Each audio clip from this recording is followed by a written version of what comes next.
Podemos presentar este tiempo como estaba entonando, ¿no? En oración.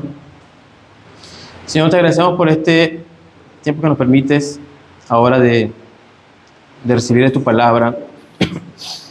Señor, entiendes bien lo débil que soy, lo imperfecto que soy, Señor. Pero dependo de ti, Señor, de tu Espíritu que actúa en nuestro ser interior, Señor. La guía de tu Espíritu, Señor, para poder exponer tu palabra tal cual, Señor, tú lo demandas, y así no desviarme. Porque fácilmente para mí es desviarme a otros temas, Señor, que no sean esenciales o que de pronto no hayas tocado, Señor, en este capítulo como tal. Señor, pero permíteme no desviarme, Señor, de tu palabra. Y a la congregación permítele, Señor, oír atentamente, recibir con agrado tu palabra, siempre examinando todo lo que se esté hablando aquí al frente. Y así con alegría, Señor, con alegría en sus corazones, Señor, poder llevarlo a su cumplimiento. Gracias por tu palabra, Señor, porque es un medio de salvación. Y ayúdanos, Señor, a constantemente recibir de ella. En el nombre de Jesús oramos. Amén. Efesios capítulo 3. Estaremos leyendo del versículo 14 al 21.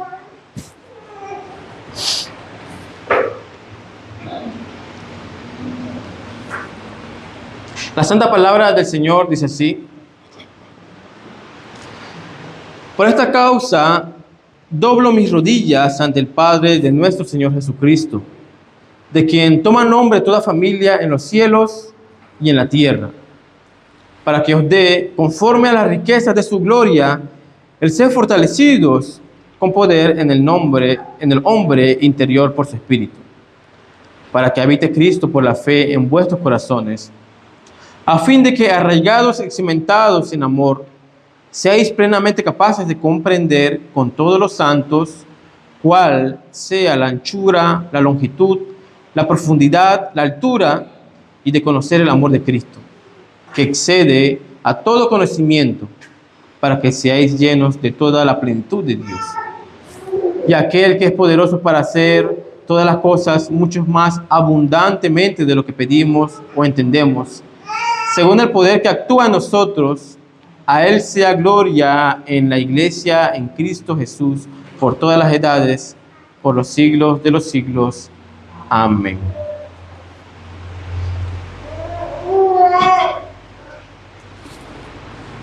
Ok. Una de las cosas que habíamos mencionado en el sermón anterior, de que la intención de Pablo desde el capítulo 3 era, elevar esta adoración, esta oración. Por eso es que en el versículo 1, el capítulo 3, versículo 1, inicia de esa forma: por esta causa yo, Pablo. Así que examinando los libros de muchos eruditos, de varios documentos, todos concuerdan, según el análisis en griego, de que al parecer Pablo tenía la intención desde el versículo 1 de elevar esta oración, de esta adoración.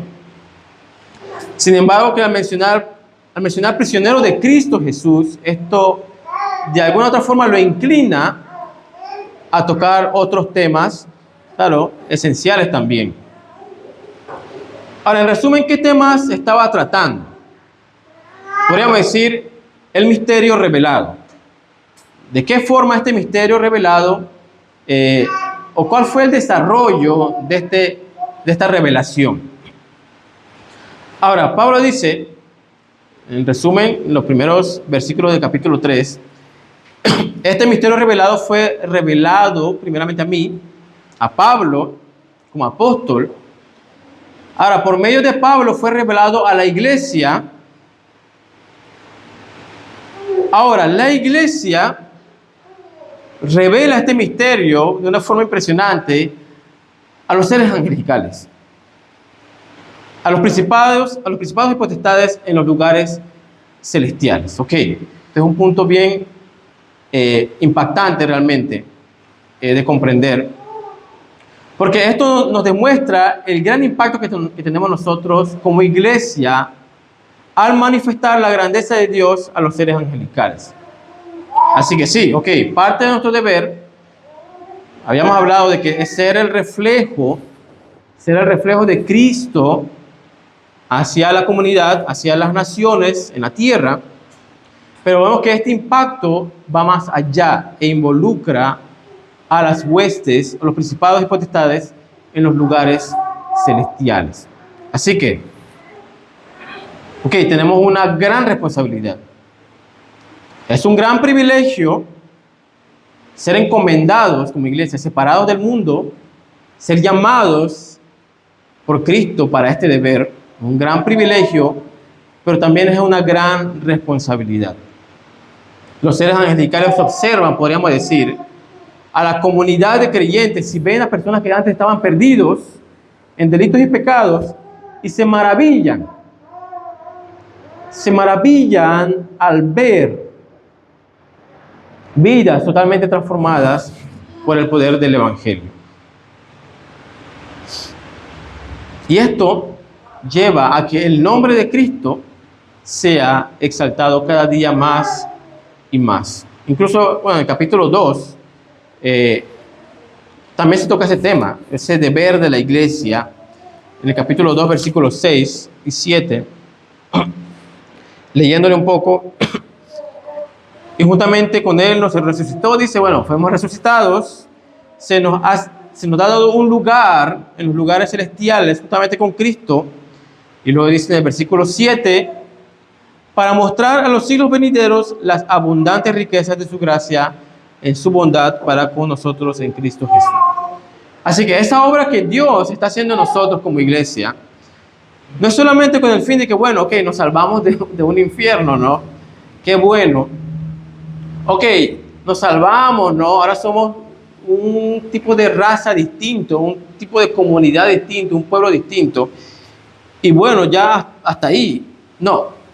El Señor dice, nos ha tomado de aquella condición de delitos y pecados, nos ha hecho parte de su pueblo, nos ha adoptado, nos ha incluido a su iglesia con el fin de mostrar a los siglos su gracia y su bondad. Así que cada uno de nosotros debemos entender, ok, parte de mi función dentro de la iglesia, dentro de la comunidad de creyentes, y no solamente en el culto de adoración, sino que durante la semana es parte de mi deber, es ser un reflejo de la bondad de Dios a la humanidad. Ese es en el capítulo 2. Y como ya estábamos mencionando en el capítulo 3, parte también, siguiendo esa misma línea, mi deber como creyente es revelar ese misterio, incluso para los seres angelicales, es un misterio. Ellos van conociendo a Cristo, conociendo a Dios, su bondad, su misericordia. Y cada día que pasa, se van asombrando más y más de su Señor, de su Creador. Y ellos van a pasar así toda la eternidad, conociendo a Dios, asombrados de Él, admirándolo a causa de su bondad. Incluso nosotros también llegará un momento donde, ok, nos tocará partirnos de esta tierra y como declara Juan, hasta la vida eterna, que nosotros le conozcamos a Él. Así que toda la eternidad no bastará para ir conociéndolo y admirándolo. Así que esto es el amor de Dios revelando sus misterios, algo que, como había mencionado, era oculto para los pueblos en la antigüedad. Para el pueblo de Israel era oculto, ok, tenían señales, como ya había mencionado, tenían esto de los sacrificios, pero ok, es oculto aún este misterio. tenían estas revelaciones, estas manifestaciones de Cristo, incluso en el Antiguo Testamento, y, eran asuntos muchas veces extraños. Pero ahora, en la era del Nuevo Testamento, este misterio ha sido totalmente revelado. Qué gran privilegio tenemos con nosotros y qué gran responsabilidad, ¿no? Responsabilidad. Así que esto no es algo que podemos huir. No es que, esto es, se los dejo a estas personas que sean el reflejo, ¿no? Yo voy a estar ahí, pero voy a mantenerme por acá porque todavía me falta por conocer, muchas veces podríamos decir. Yo todavía no estoy en ese nivel. Todavía me falta, ¿no? Así que quizás ese deber es para este grupo de personas que quizás llevan más tiempo. No, si tú has sido incluido al pueblo de Dios, tienes ese deber y ese gran privilegio de ser un reflejo de la bondad de Dios hacia la humanidad, sí, y más allá, a los principados y potestades de los lugares celestiales. Ahora, esta obra misericordiosa, como ya les había mencionado, su misericordia, su bondad, su amor, su ternura, es revelado a los siglos venideros, y su grandeza, su gracia y su grandeza es revelado a los seres angelicales por medio de su iglesia, por medio del santo pueblo, como ya les mencioné. Hace poco estaba hablando, bueno, no hace poco, también ya hace un par de años atrás, una persona estaba escuchando a una persona hablando que decía que la oración como tal no era su don. Decía, bueno, yo entiendo que hay personas que tienen ese don, esa capacidad, pero mía no es ese don, no es ese don. Que al principio no entendí bien a qué se refería, pero una de las cosas que debemos entender como creyentes es que nosotros como pueblo de Dios, si hemos sido transformados, eso va incluido con una vida de oración. Una vida de oración. Puede ser que estés flaqueando en estos momentos en una vida de oración, pero esto lo debes ver como una gran necesidad. Puede ser que sí, estés fortalecidos en una vida de oración, pero cuidado que puedas caer. Mucho cuidado que puedas caer. Pero esta persona, me pareció bien extraño, ¿no? Esa declaración. Pero si vemos la naturaleza, un ejemplo, un pez, por su naturaleza necesita estar en las profundidades del agua, ¿no? Fue creado para estar en ese ambiente y en su naturaleza necesita estar ahí. Una paloma también, las aves, en su naturaleza, ellos necesitan volar. No los ven en el suelo, claro, pero ellos están volando constantemente de un lugar a otro. Ahora, el creyente, en su naturaleza, necesita estar sumergido en las profundidades de la oración. Todo creyente debe orar. Y como normalmente lo mencionamos, la oración para el creyente debe ser como su respirar. Constantemente lo necesita. Yo no sé, yo creo que hay personas que he visto algunos videos donde se hace competencia de qué personas pueden aguantar más la respiración. Yo creo que como niños todos llegamos a jugar eso en los ríos, ¿no? Con nuestros amigos, como que vamos a ver quién aguanta más la respiración. Yo creo que nadie ha llegado a 5 minutos. Y Pablo nos exhorta en otras cartas de que constantemente debemos estar en oración. Constantemente no debemos cesar de orar. Sí, van a haber momentos donde estemos en la intimidad orando. Van a haber momentos donde sí, vamos a salir, pero debemos mantener ese espíritu de oración. Sea en nuestros trabajos, sea en la comunidad, sea lo que estemos haciendo, sea en la agricultura, mantengamos una vida de constante oración. Ahora, Pablo, en esta sección, podríamos resaltarlo en 3 puntos, esta sección. El primer punto que Pablo resalta es la forma en que se ora, la forma de oración. Segundo punto, a quién se dirige la oración. Y tercer punto, los temas de la oración. Pero claro, no vamos a abarcar muchos temas, sino que vamos a abarcar el tema que Pablo está tratando. Repito, la forma de oración, a quién se dirige la oración y el tema de la oración. Ahora, Pablo declara, por esta causa doblo mis rodillas ante el Padre de nuestro Señor Jesucristo. Podemos mencionar una gran cantidad de personajes en la Biblia que practicaron la oración. Claro, eso es algo que todo creyente en la antigüedad como en el Nuevo Testamento practicaba.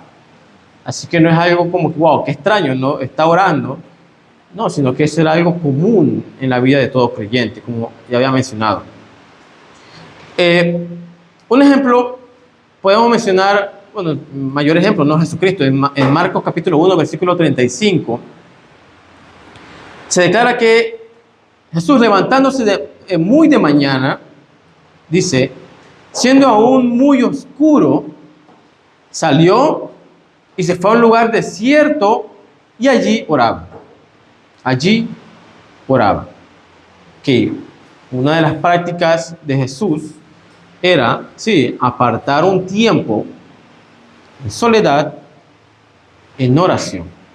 Nosotros, claro, tenemos nuestra oración comunitaria como pueblo.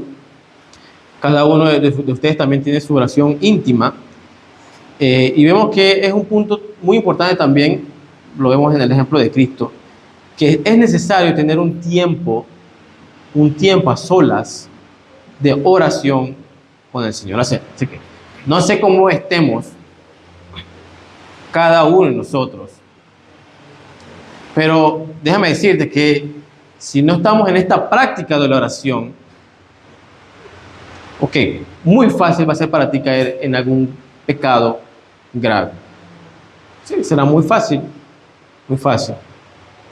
Así que si te ves en dificultades, si te ves en tentaciones, que muchas veces es difícil para ti vencer, podríamos decir, utilizando estos términos, o salir de esas situaciones, muchas veces podría ser una de las causas la oración. La oración. Allá en la casa tenemos una máquina. Como saben, nosotros tenemos un negocio donde tenemos unas máquinas, hacemos algunos diseños, no es que esté dando publicidad a la empresa, pero hacemos algunos diseños en los suéteres. Pero llegan días donde se vuelven días muy tensos para nosotros, porque las máquinas no quieren encender o no quieren trabajar. Y son días donde, ok, hay muchos clientes, muchos pedidos, y qué casualidad que esos días no quieren trabajar.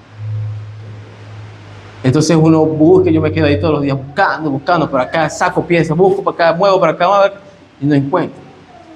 Y le digo a mi esposa, no sé, me rindo. Y dice, no, continúa, hay que seguir buscando. Y muchas veces son pequeñas piezas. Son pequeñas piezas que están mal colocadas, pequeños tornillos incluso, me parece impresionante, que deben ser movidos un poco para que ese aparato simplemente empiece a andar. Pero nosotros debemos ser minuciosos en nuestra vida espiritual y estar examinando, como también se declara en Corintios, examinándonos constantemente nuestra fe, nuestra vida, nuestra conducta, probando nuestra vida también constantemente. Estar examinando esos pequeños detalles, porque muchas veces no podemos concluir, ok, ¿qué está pasando, no? ¿Qué está sucediendo? Pero uno de los puntos que debemos examinar es la oración. La oración. Si yo le preguntara a cada uno de ustedes lee la Biblia, bueno, me dirían sí, ¿no? Sí, creo que una de las dificultades que quizás no tenemos es en cuanto a leer un poquito. Algunos quizás mucho, otros leen un poco, sí. Pero creo que la mayor fraqueza dentro de la iglesia es la oración. La oración. Pablo ora, dobla sus rodillas ante el Padre de nuestro Señor Jesucristo. Otro de los temas que Pablo también, por la cual oraba, si puedo tratar varios temas, en 2 Corintios capítulo 12, habla de un aguijón. Este es un pasaje muy conocido, ¿no?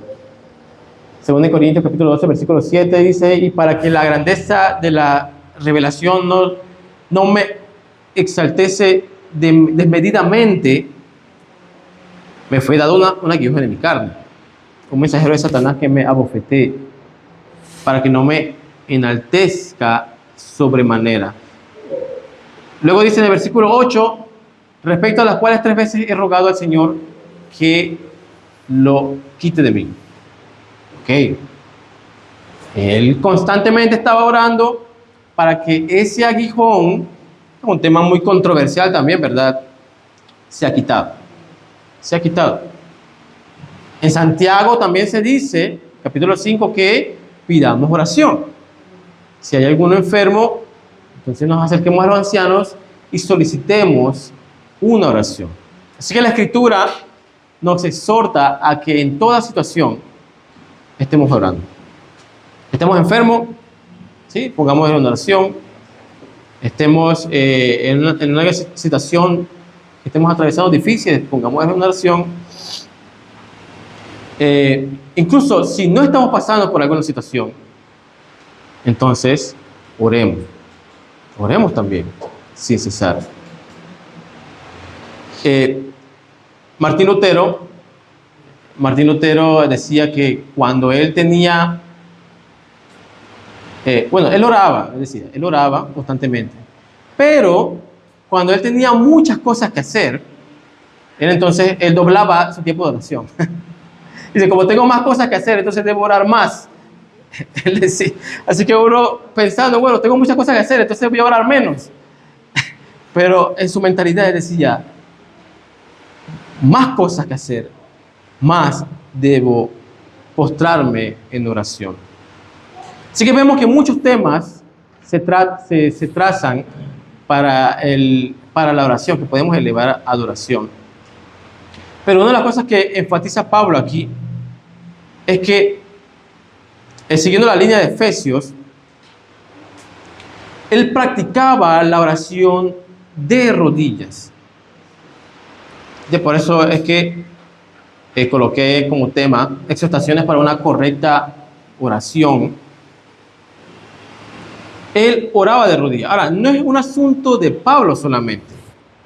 Si vemos, por ejemplo, Salomón oraba de rodillas en Primera de Reyes. Esdras oraba de rodillas. El salmista nos llamó a arrodillarnos. ¿Algunos se acuerdan del llamado a la adoración? Venid, adoremos, postrémonos, ¿no? Arrodillémonos, postrémonos, exactamente. El salmista nos exhorta, nos llama a arrodillarnos. También Daniel oraba de rodillas. La gente cuando se acercaba a Jesucristo se acercaba incluso de rodillas. Esteban oraba de rodillas.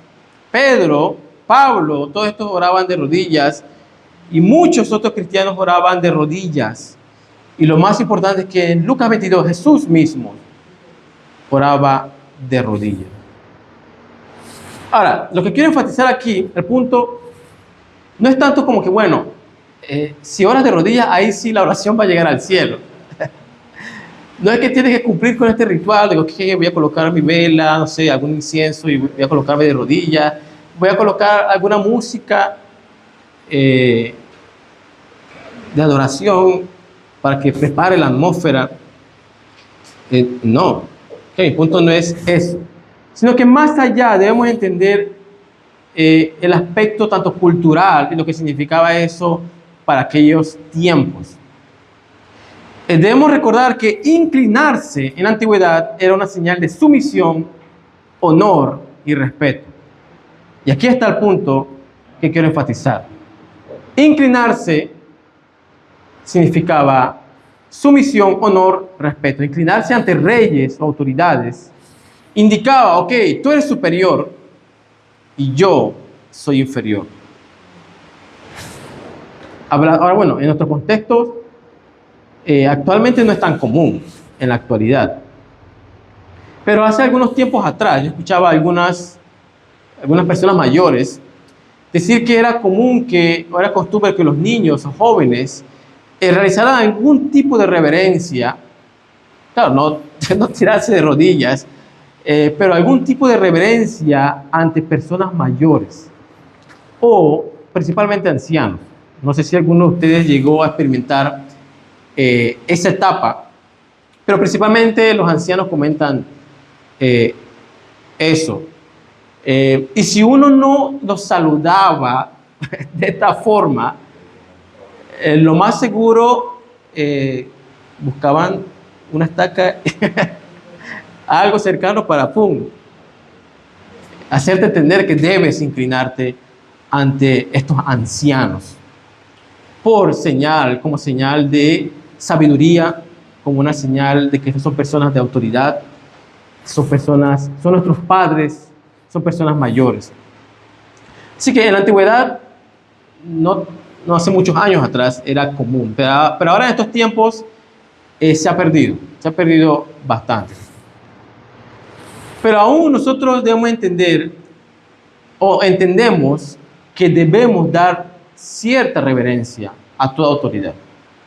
Nosotros entendemos que debemos dar una cierta reverencia a toda persona con autoridad, ya sea política, ya sea dentro de la comunidad, o ya sea dentro de la familia, digno de respeto. Que si viene el presidente acá, que yo voy ahí, de cierta manera, inconscientemente, muchas veces no conscientemente, uno va, quizá le da la mano si tiene la oportunidad, pero va a hacer una inclinación, que es el presidente de la República. Ok, sí, puede haber muchos desacuerdos, quizás haya personas que no están contentos con lo que está realizando. Pero con el hecho de que él sea una persona de autoridad, él es digno de respeto. De respeto. Podríamos decir de cierto honor también. Y de cierta honra, incluso podríamos decir. Ahora, los reformadores en la antigüedad no tenían temor de rendirle honor y honra a los príncipes. Si uno estudia las cartas o los escritos de Martín Lutero, a la noble nación de Alemania siempre se dirigía al príncipe y lo reverenciaba. Uno no lo ve claro, visualmente, pero solamente con leer los primeros párrafos de sus escritos, ya uno se lo imaginaba arrodillándose ante el príncipe.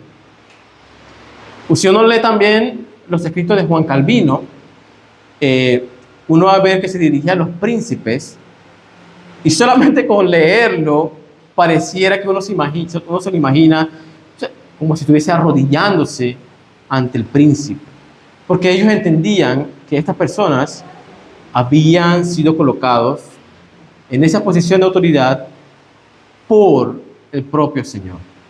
No es tanto por ellos, sino que han sido colocados como autoridad, como Señor. Así que esta práctica de arrodillarse en estos tiempos indicaba una actitud sumisa de autoridad y de reverencia ante las autoridades. Y Pablo no cesó de practicarlo cada vez que se acercaba en oración a su Señor, al Padre de nuestro Señor Jesucristo. Ahora, si tienes la posibilidad, en tu tiempo de intimidad, ok, si puedes, hazlo, pero claro, entendiendo de que no por estar de rodillas, ahora tu oración va a llegar al cielo. No, puede ser que incluso ores de forma, podríamos llamarlo, desviada, pero sí, de alguna otra forma, esto, podríamos decirlo, mentalmente o psicológicamente, causa un efecto en nosotros, a nosotros arrodillarnos al momento de la oración. Pero recordando, siempre enfatizando, si no tenemos la oportunidad de hacerlo, siempre enfatizando de que la actitud, la forma en la cual debemos acercarnos en oración debe ser en sumisión, en honor y respeto. Ahora, ¿a quién estaba dirigiéndose? A Dios, el Padre del Señor Jesucristo. Porque es a Él que nos estamos dirigiendo en oración. no es no es a cualquier persona. Ahora en estos tiempos se ha tomado muy leve esto de acercarnos a Cristo. Como normalmente mencionamos, ahora se le menciona como que, bueno, Él es nuestro amigo, ¿no? Él es tu amigo. Él es casi como utilizando términos bien panameños, Él es tu pasiero. Él es tu friend, muchas veces decimos. Así que, ok, ven Jesucristo, vamos aquí a parquear, decimos. Ok, sí, tenemos un privilegio de poder acercarnos a Él, de tener una comunión con Él, pero siempre recordando que Él es Señor de su iglesia. Y la Escritura lo presenta a Él como el Rey soberano y a nosotros como sus súbditos. Ok, Él es nuestro amigo, pero nuestro amigo Rey, podríamos llamarlo, ¿no? Nuestro amigo, dueño y Señor de nuestras vidas. Pablo nos recuerda constantemente esta realidad de que estamos acercándonos ante el Padre de nuestro Señor Jesucristo, de quien toma nombre toda familia en los cielos y en la tierra. Nos recuerda constantemente esto porque nosotros somos expertos olvidando. Fácilmente somos expertos o inclinándonos a olvidarnos. Ahora, quizás nosotros pudiésemos decir, no, pero yo olvidarme de Cristo, de que es Rey, de que es Señor. Quizás intelectualmente comprendemos bien eso, que es un buen punto de partida. Quizás que nuestra mente, si nos pregunta, bueno, ¿quién es Jesús? Bueno, nuestro Rey, ¿no? Creo que todo el mundo respondería a eso, ¿no? Nuestro Salvador, ¿no? Pero entenderlo y que esto nos lleve a inclinarnos de forma reverencial ante Él y en su misión obedecer sus mandamientos. Una cosa es de forma teórica comprenderlo, pero otra cosa es llevarlo a la práctica. Así que sí, debemos cantar, como estábamos cantando, que Él es nuestro Señor, pero además de eso llevarlo a una vida práctica. En toda nuestra vida, en todas nuestras áreas, dentro de nuestras familias, dentro de nuestra comunidad. Si de pronto alguno es político aquí o va a entrar en la política, también debe entender que Él es tu Señor ahí adentro. Si eres agricultor, también en la agricultura, incluso una vez escuché a un pastor que dijo que agricultura, en el trasfondo de este término, es un tipo de culto, agricultura, culto a Dios. Así que en estas prácticas que para nosotros quizás no tengan nada que ver con un tipo de adoración o servicio a Dios, realmente el trasfondo tiene mucho que ver con una adoración a Dios. Debemos recordar que nosotros estamos acercándonos a aquel que nos ha librado de una condenación eterna. Y sí, a causa del pecado se nos va a olvidar. Se nos va a olvidar, pero debemos constantemente recordar, por medio de su palabra, y como está haciendo Pablo, recordar que Él es nuestro Señor. Debemos recordar nuestra vida pasada, como estaba haciendo incluso en Efesios 2, y entender que Él es nuestro Salvador. Él es la autoridad de esta gran familia llamada Iglesia, y somos de su posición, en otras palabras, en resumen. Así que en resumen, como les mencioné, Pablo nos deja claro las características de una verdadera adoración: sumisión, mansedumbre, honor, respeto, lealtad, porque estamos ante el Creador del mundo y Salvador de nuestras almas. Ahora, el tema en el cual Pablo está tratando, como sabemos, hay una gran diversidad de temas que nosotros podemos elevar como en oración. Pero el tema que ahora Pablo está tratando es eso, versículos 16 al 19. Para que os dé conforme a las riquezas de su gloria el ser fortalecidos con poder en el hombre interior por su espíritu, para que habite Cristo por la fe en vuestros corazones, a fin de que arraigados y cimentados en amor, seáis plenamente capaces de comprender con todos los santos cuál sea la anchura, la longitud, la profundidad y la altura, y de conocer el amor de Cristo, que excede a todo conocimiento, para que seáis llenos de toda plenitud de Dios. Así que, tomando los puntos esenciales de esta sección, Pablo eleva adoración, oración, en esta práctica, arrodillándose y clamando ante su Señor, y los temas para ser fortalecidos, para que Cristo habite en nuestros corazones, para que seamos arraigados y cimentados en amor, para que podamos comprender la magnitud del amor de Cristo, para que seamos llenos de la plenitud de Dios. Así que, como había mencionado, debemos perseverar en oración, pero uno de los temas centrales a la cual nosotros debemos perseverar en oración es en estos temas: ser fortalecidos, ser cimentados, ser arraigados, comprender la magnitud del amor de Cristo y ser llenos de toda plenitud de Dios. Ahora, medita un poco. Puedes meditar un poco. Ok, la última vez que oraste, ¿por qué oraste? Bueno, quizás alguno puede decir, bueno, yo no me acuerdo de qué oré. No me acuerdo incluso la última vez que oré. Quizás alguno diga, bueno, sí, me acuerdo de qué oré. Pero piensa, medita. ¿Cuál es? Si pusiéramos en un balance, un porcentaje, ok, tus necesidades sí deben ser parte de la oración. Sí, si estás en enfermedades debe ser parte de la oración. Pero aquí Pablo revela conocimiento acerca del amor de Dios debe ser parte de nuestra vida de oración. Nuestra vida de oración debe estar fundamentado también en estos temas. Así que te pregunto, ¿estás orando por tu familia para que sean fortalecidos en el hombre interior por su espíritu?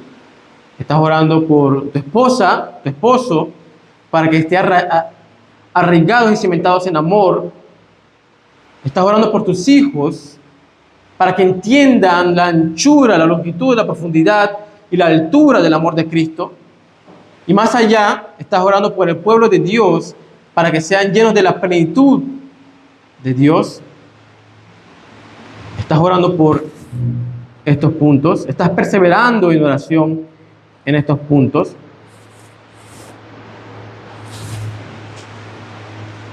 Como siempre los animamos, que como iglesia nosotros tenemos muchos planes, ¿no? Incluso aquí en los anuncios les compartimos los planes que tenemos y los exhortamos de que los mantengan en oración. Recordando un poquito, estamos orando por un terreno. Esperamos que más adelante, por lo menos algo sencillo, algo pequeño podamos tener. Estamos orando por los estudios que tenemos también. Estos son puntos, proyectos que tenemos en la iglesia. Pero mi mayor temor, y debería ser tu mayor temor también, es que nosotros podamos crecer en números, tener sí hermanos que se ofrezcan a servir, apoyando en las necesidades en el pueblo de Dios, o dentro del culto también, se involucren, pero sin ser fortalecidos en el hombre interior, sin estar aferrados o arraigados en el amor de Cristo, sin conocer plenamente su amor por su pueblo. Y es una de las cosas que estaba hablando ayer con unos hermanos, de que sí, vamos a ver sociedades, grupos, donde uno los ve tan unidos en armonía. Y es bello, ¿no? Uno le dice, bueno, yo quisiera quizás visitarlos, quizás compartir con ellos, y es muy lindo, es muy lindo. Sin embargo, esta es una belleza muchas veces ficticia o superficial, porque no se hayan arraigados o cimentados en el amplio conocimiento del amor de Dios. El amor de Dios debe ser la fuente de nuestra comunión como iglesia. Pablo lo que está haciendo es clamar a Dios, el Padre, para que su pueblo comprenda este inmenso amor. Nuestro clamor entonces debe ser para que cada uno de los santos, cada uno de los creyentes, comprenda cada día más y más, que nuestros niños comprendan cada día más y más, que nuestros jóvenes también puedan crecer en conocimiento. Este debe ser nuestro clamor. Sí, si es posible, como les mencioné, de rodillas, arrodíllate y clama para que este conocimiento del amor de Dios nos inunde y seamos plenamente llenos de Cristo. Que cada hogar se levante, que en cada hogar se levante la bandera de Cristo por medio de la palabra, que en cada hogar se oiga cánticos espirituales, himnos, que en cada hogar el conocimiento de Cristo sea conocido, que esta iglesia sea conocido por, sí, su conocimiento, por su entendimiento del inmenso amor de Cristo para con nosotros. Este debe ser nuestro clamor. Así que te animo, ¿no? Te animo a que te presentes ante Dios, entendiendo que Él es la autoridad suprema, entendiendo que Él es Rey, entendiendo que somos de su posesión, y entendiendo que Él es el único que tiene toda la potestad de que seamos abundantes en este conocimiento de este amor. Y es ahí, y es en esta sección final, que Pablo no se contiene y teniendo esto en mente, eleva una doxología final. Versículos 20 y 21. Y aquel que es poderoso para hacer todas las cosas mucho más abundantemente de lo que pedimos o entendemos, según el poder que actúa en nosotros, a Él sea gloria en la iglesia en Cristo Jesús, por todas las edades, por los siglos de los siglos. Amén. Pablo inició el capítulo 1 elevando una adoración. Y ahora Pablo finaliza esta sección, capítulo 3, también elevando una adoración. Porque el fin supremo de todo lo que he estado tratando,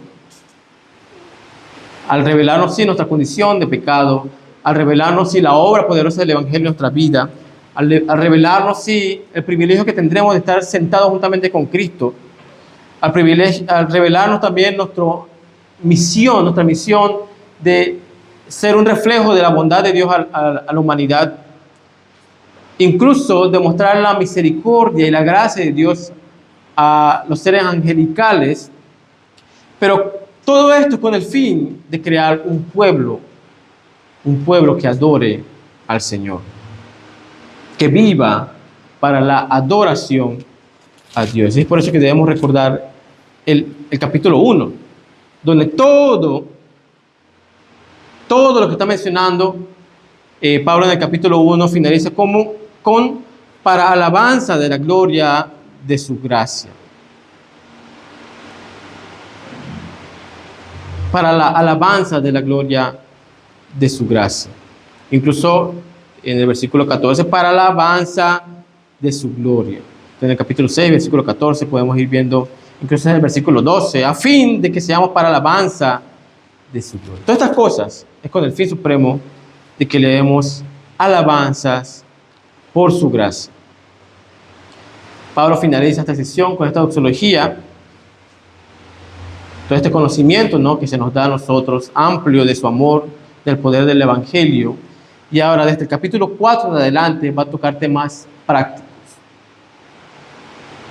Sí, yo diría que este aspecto quizás sea para nosotros más digerible. Quizás, sí, muy lindo, ¿verdad?, toda la obra que ha hecho de gracia el Señor en nuestra vida. Pero ahora, del capítulo 4, sí se va involucrado, se va a meter en tu vida, más allá. va a tratar contigo ya de forma muy personal. En tu trabajo, en tu familia, en tus relaciones, en tu vida espiritual, en tu vida incluso eclesiástica. Ahora sí podríamos decir, Él con toda la autoridad que tiene, con todo el señorío que tiene, se va a involucrar directamente con nosotros, de forma personal podría mencionar. Así que, hermanos, no dudemos en ningún momento de elevar oración, de elevar una adoración a nuestro Señor constantemente. Sean nuestras situaciones, sea que estemos en necesidades, sí, elevemos oración y adoración en necesidades, en medio de la escasez también, en medio de la abundancia también, constantemente vivamos esa vida. Porque, como les mencioné, en la naturaleza del creyente, Él necesita la oración y la adoración a su Señor. Y como estábamos cantando, ¿no? Para el creyente la oración es dulce, una dulce oración. Les pido que me acompañen en oración. Padre Santo,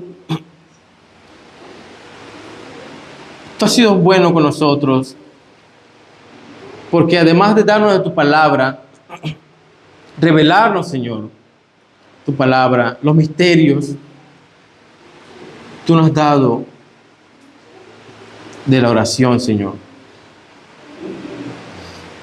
donde podemos compartirte, Señor, todas nuestras necesidades, todas nuestras dudas, nuestras inquietudes, Señor. Claro, sabemos bien que tenemos el apoyo de los hermanos, y es bueno también siempre tener el apoyo de ellos.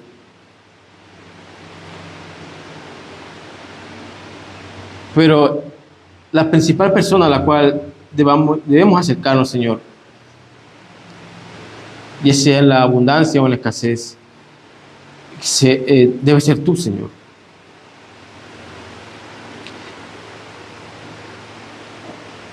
Que nuestro espíritu, Señor, clame constantemente hacia tu santo trono. Que no hallemos excusa para rendirnos en sumisión y honor ante tu trono. Señor, cada día transfórmanos a semejanza de Cristo, Señor.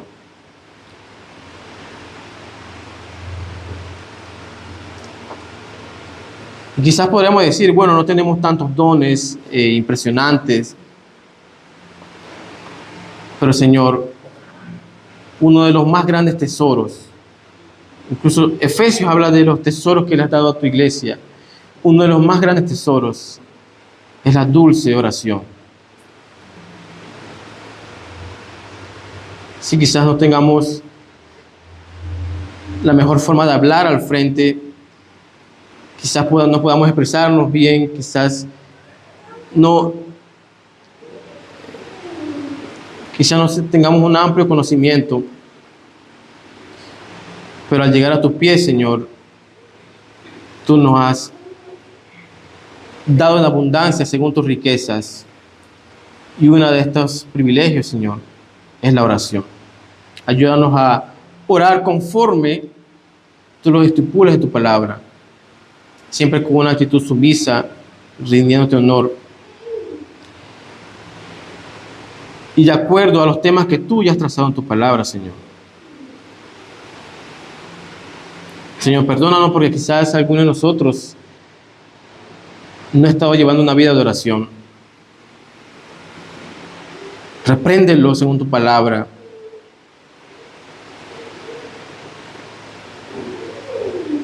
Pero sabemos que tú nos corriges en tu misericordia. No con el fin de alejarnos, al contrario, es con el fin de poder, en amor, guiarnos nuevamente a ti, Señor. En el nombre de Jesús oramos. Amén.